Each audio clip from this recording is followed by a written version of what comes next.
आई भैया हम कृष्णा निदर्दी। आई भैया हम सिंगर राधा रागनी रवसन के क्रांति रिकॉर्डिंग स्टूडियो कुचायकोट में स्वागत बा।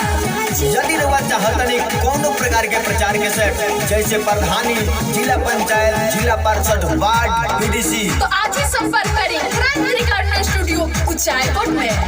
मोबाइल नंबर 7061 2783 00, दूसरा नंबर 8083 5749 63, तीसरा नंबर 8210 35 34 78।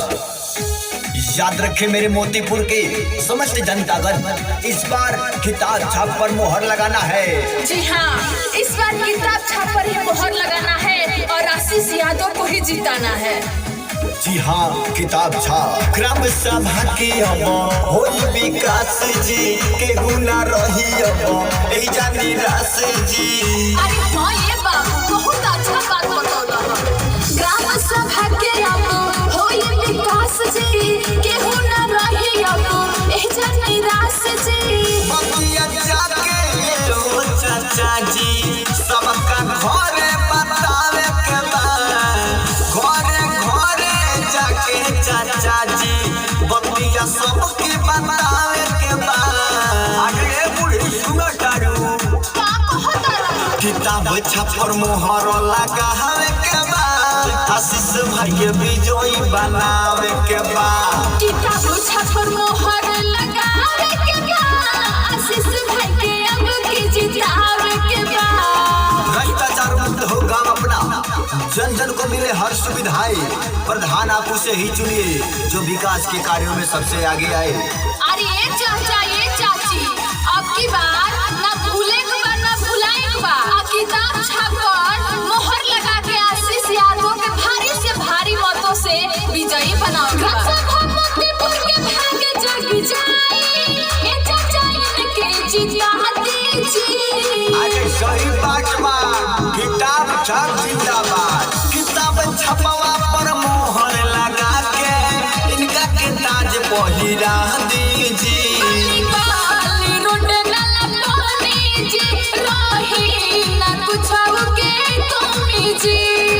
हंसी खुशी से भैया भाभी महापर्व के मनावे के बाद,